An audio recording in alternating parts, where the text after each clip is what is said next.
Welcome to Todd Talk. Today we're going to talk about time travel. Todd Talk is brought to you by time. It's a construct. So if you know me in real life, you know that I am very opinionated about time travel.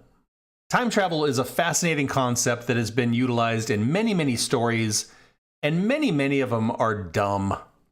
Now, that's not to say that time travel is dumb. Time travel is a really compelling idea, but a lot of movies, and some that get a lot of praise, are just dumb.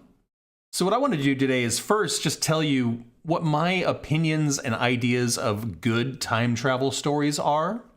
I want to kind of break down and tear apart some bad stories. And I want to tell you what my favorite time travel stories are. But let's start at the beginning. What is good time travel? Well, first things first, let's talk about how time works. Time works like this. It starts at the beginning and it moves forward. So for example, if it was 1950, then 10 years later it would be 1960, and 10 years later it would be 1970, etc., etc. Time moves along a timeline. Now the other thing to consider is, what is the experience of a human? So we are born and then we age. So at the beginning I am born, and then 10 years later I'm 10 years old, and 20 years later I'm 20 years old, etc. So my life progresses from 0 to however old I end up being. Now, usually those two things kind of run in parallel. As time goes on, a person gets older. Makes perfect sense. But it gets more complicated when time travel is involved. So my opinion is, time is like a book. Each page, let's say, is a year. And so if I turn the page, I go 1 year into the future, right? So let's say I was born on page 1000, and every year is a page. So I'm going forward. And let's say on year or page 1020, I come by some sort of time travel device and I go back in time to page 800. Okay. So let's say I interact with those people and then I come back to my present time. Now, here's the thing I believe. I didn't go back and rewrite anything. What happened on page 800 always happened on page 800. Because here's the thing. What happened, happened. If you traveled back in time to 1960 at some point in your life, at any point, we could go and maybe find an old photograph or something that you were already in, because that time happened already. You haven't been there yet, but that time happened. And that's the thing that rubs people a little bit, because people like to think they go back in time and they change stuff. But the fact of the matter is this: you are one person, and there's a lot of people in the world. And not just the world, there's a lot of worlds in the galaxy and galaxies in the universe. And it's pretty egotistical to think that just because you are going to a time that happened before you were born, that all of this is going to change. You're pretty insignificant in all of this, really. Time travel works like this. You start at the beginning and you go along, and when you get to the page 800, like we said, this person pops out of nowhere from the future. They do what they do, and then they disappear. And then time goes on some more, and then they're born, and etc. They get to a point where they go back in time. So as far as time is concerned, it goes from the front to the back. Now, from the perspective of the time traveler, they are living their life in order, 1 year after the next, after the next, after the next. But from the perspective of the rest of us, you are kind of like jumping around a little bit. And that's the thing about time travel. It's very much about perspective. From all of us, a time traveler seems to live for a little bit and then live a little bit here and then live a little bit here. From their perspective, it's all sequential. It's just they're doing it in different eras. But the point remains, for all of us, nothing changes. It's just the time traveler is bopping around. So the whole go back in time and kill Hitler thing, you didn't do it because it happened, right? You may have gone back in time, you may have tried, but you didn't do it. Now, the first movie I'm going to bash on a little bit is the beloved Back to the Future. Now, what would have been a great time travel story is this guy goes back in time and he causes his parents to meet, right? And then life carries on. That's a fun time travel story. But like the idea that you start to vanish from a photograph based on the probability of your existence, how the hell does that work? Like somehow time goes, it's a little less likely that you're going to be born. Hey, film, develop a little less or something. I mean, it just makes no sense. But worse is the Marty going back to his present time and somehow everybody is happier and he gets a cool truck. Like, why would anything change, right? He just went back in time, he helped his parents meet, and he returned. Time is time. Nothing changed. But they're insinuating that somehow he made their circumstances better and rewrote all of it. It's just silly, really. Now, some people like to prescribe to the multiple timeline idea. Marty went back in time, he made things better, and so he created a new timeline. So what happened in the old timeline? Marty's just gone forever? His parents are miserable because their son went back in time and never came back? And the problem with multiple timelines or this stupid multiverse idea is, as Rick and Morty have pointed out, if everything can happen, then nothing really matters. If every possible thing somehow exists simultaneously in different dimensions, then there is no stakes. There is no reward. It's just every possibility happens, and who cares? Second film I'm going to rip apart is Endgame. Piece of garbage. In Doctor Strange, he looks at all the millions of ways that things could happen, and he says there's just one way that we can defeat Thanos. So it's a multiverse, so all we did in these multiple millions of ways that it could go is just watch the one where we defeated Thanos. But that assumes that in all of these millions of other worlds, they didn't. So we just watched the one where they did, right? I mean, it's just like, who cares? There is no stakes. Did they really win? Not really. But it gets worse. The worst thing for me is when a movie says, there's rules for time travel, and then they just blatantly break them. Endgame pretends like there's some new and unique way to explain time travel, and then they just do dumb and garbagey things. So we watched the Marvel Universe happen. We watched Thanos collect all of the stones, we watched him snap his fingers, and here we are. But then somehow he ends up like getting some information that he gets killed after that, and he jumps ahead in time to do something else. So does that mean he never bothered to collect the stones? Right? He has to. We watched what he did. He can't jump ahead. It just makes no sense. And if we can just sort of, I'm just going to jump ahead, and even though I did these things that led up to this, and now I'm jumping to the future to undo it or redo something else, why don't we just keep doing that over and over? Thanos can never lose then. He'll just keep doing it over. It's just dumb. There's no stakes. There's no logic. It's just silly and stupid. I mean, what did Captain America do at the end? He went back in time to put the stones back or something, and then he decided to stay and live out with his girlfriend, I guess. And while all this miserable stuff was happening, he didn't do anything. He just laid low, or was it a different timeline? It doesn't make any goddamn sense. Now, the problem with time being a book is then people say, oh, what? I don't have any free will?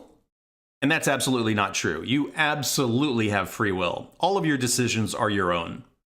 I mean, if you read a book and you look at the end of the book and then go back and continue reading, does that change the choices that the characters made in the book? No.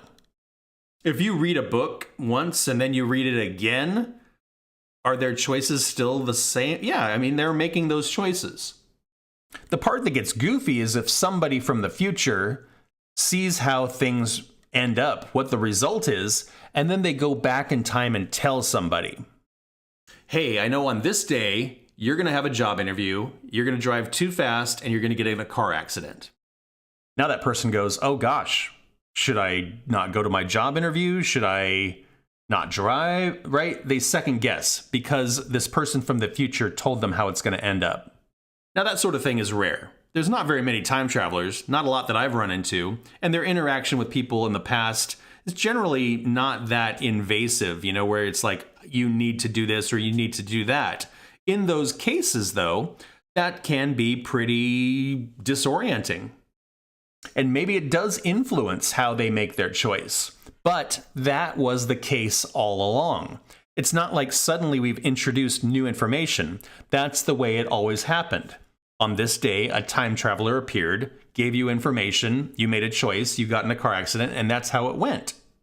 And that could be super traumatic because this person told you the future or whatever, and then it happened, and that's a drag, but that's how it goes.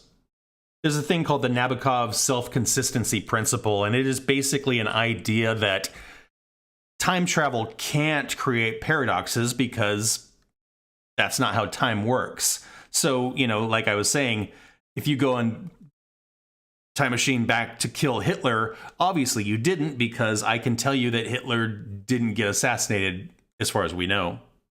If you went back in time to prevent the Kennedy assassination, you didn't do it, because I can look in a book and see that that still happened. So while you were there, because that time has already passed, maybe you haven't gone yet, but when you did, you didn't do anything. That's how time travel works. Now, paradoxes are a fun thing. As an example, let's say I take the book Hamlet and I travel back in time and I find Shakespeare and I hand it to him and he reads it and goes, that's really good. And he writes it down and publishes it. Go through time till I'm born. I take the book Hamlet. I go back in time and I hand it to Shakespeare. Where did the story come from then? Who wrote it originally? That kind of stuff is fun because it creates things out of nowhere. It is simply a artifact of time travel. If when I was a boy, an older version of myself appeared out of thin air and handed me a stopwatch, and then I hold on to this stopwatch until I get older, and I go back in time and I give the stopwatch to younger me, how long is that stopwatch going to last before it wears down, right? It feels like it is having a longer existence than it should. But maybe that's not the case. Maybe inadvertently somebody swaps out the stopwatch sometime during my life and I just don't understand that it happened and it is actually being replaced. Again, that self-consistency principle is a pretty strong thing. Another fun thing is the idea of a tangent universe. So let's say I go back in time and I kill my grandfather. Obviously, grandfather would never have parent, parent would never have me, nobody to go back in time to kill grandparent. So how does that play out? From a storytelling point of view, I very well might experience that. I might experience the going back in time and murdering somebody and then coming back to my time and realizing nothing changed. It's like that little tangent sort of played itself out and went, nope, that can't happen. And those types of things are some of my favorite time travel stories.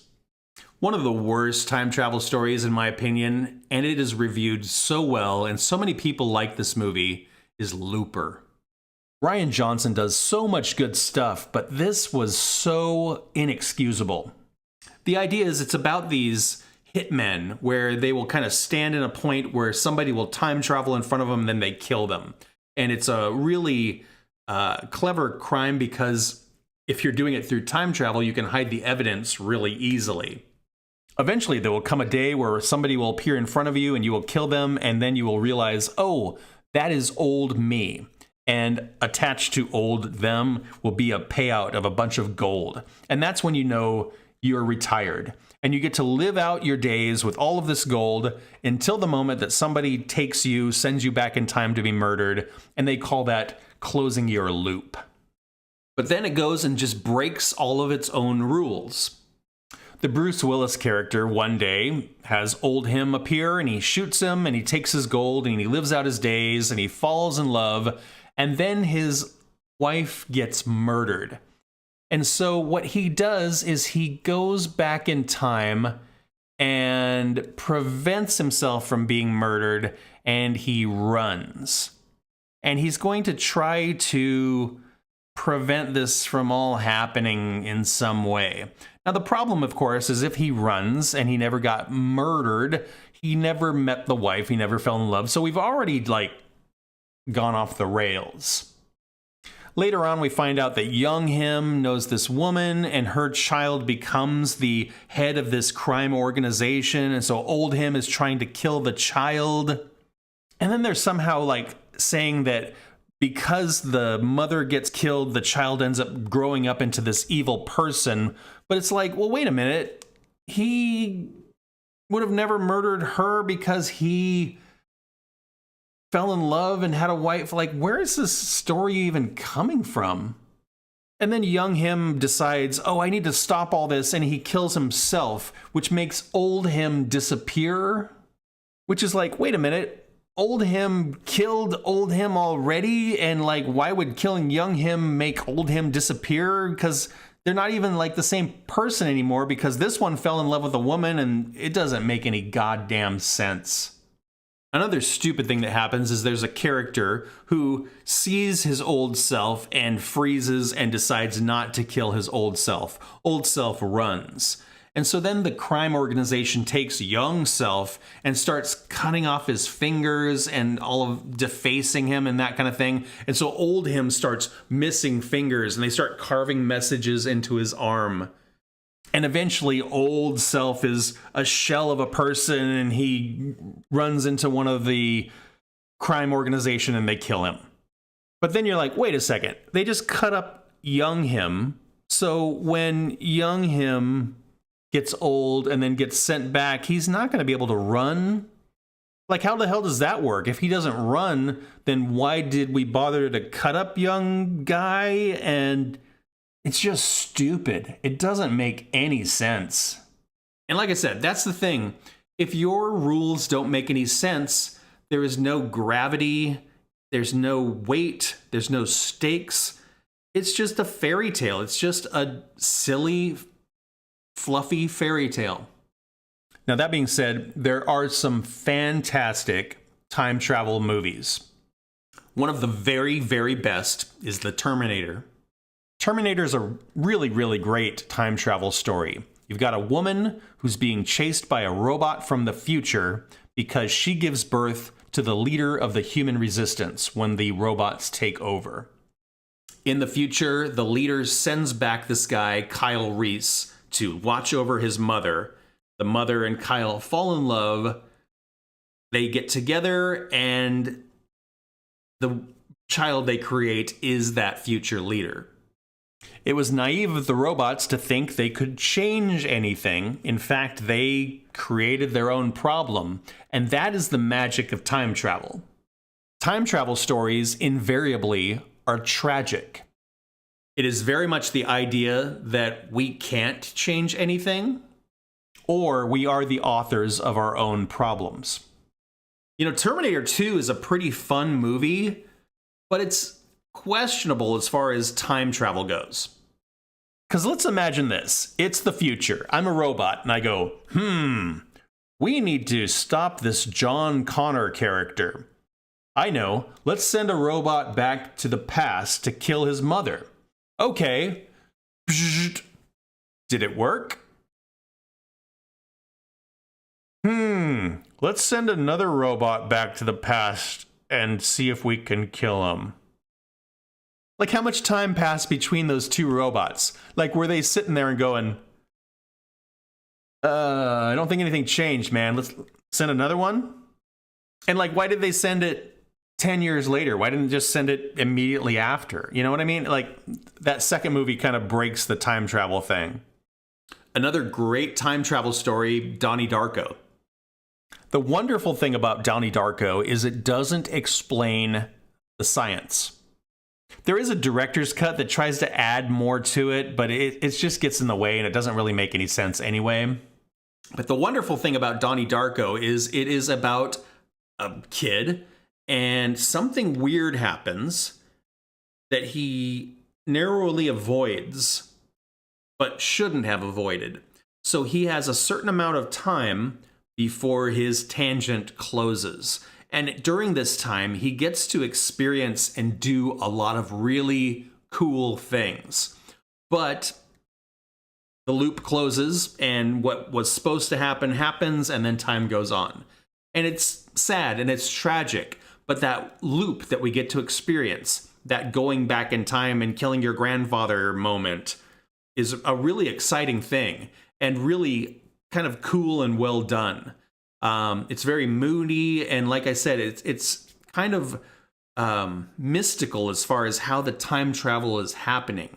Very surreal and kind of weird, which I think is a neat thing too. It's kind of fun when it is happening to you and you don't completely understand the time machine element. One of the most original time travel stories I've ever seen is Christopher Nolan's Tenet. You know, as far as a story, it's pretty much just an action movie. As far as characters, I mean, the main character's name is the protagonist. But as far as a practical examination of time travel, I think it's a really unique take and a pretty interesting watch. One of the most ambitious and incredible time travel stories I've ever run into is the Netflix series Dark. It's 3 seasons, it takes place over several generations, and it is absolutely astounding on a lot of different levels. The story is very good. The casting is incredible. There are people who we see as a child, as an adult, and as an older adult, and they look like the same person over time. The actors they chose were incredible. And it explores time travel on a lot of different levels. Again, there's a little bit of a weird mystic element that we don't completely understand, which makes it sort of believable.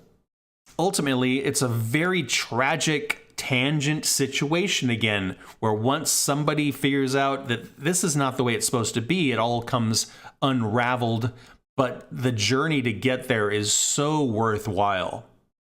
Another time travel story that I'm a big fan of is Lost. The biggest problem with Lost is that it was told over 7 years, and that's a lot of information to keep in your head. A lot of people found it really confusing, really difficult to follow, and man, that is a long time to tell a story. But as far as time travel goes, it was really smart, and the characters in the story really questioned it. You know, can we change what happened? There were characters who were like, you know, what happened, happened, and we can't change that. And then there were others who were like, time is kind of like a stream, and if you throw a pebble in, nothing's going to happen. But if we can throw a boulder in, maybe we can change it. And ultimately, when they tried to change it, they created the thing that brought them to the island. It was clever. It was really well done. So that's sort of my 2 cents on time travel. I think that a clear timeline with clear stakes and a clear reward is the best way to tell a story. The whole multiverse, multi-timeline thing, while maybe scientifically plausible, often makes for a bad story. Again, if anything is possible, then nothing matters. Like I said, Rick and Morty, great story about a multiverse, and they really play that out. You know, there's an episode where he mutates his family into these horrible monsters, so he just goes to a different universe and lives with a different family because there's millions of versions of them, so who cares? Another great story about multiple timelines was a Netflix series called The OA. Had nothing to do with time travel, but everything to do with timelines. And it can be a cool concept, but like what Marvel is doing with it, pretty dumb. I feel like their whole thing is, oh, there's that guy from that thing, or cool, we get to kill him again. It's just bad storytelling. There are a lot of really great time travel stories out there. Leave me a comment, let me know which ones are your favorite. Let me know what you think about my ideas, and I'll see you in the next one.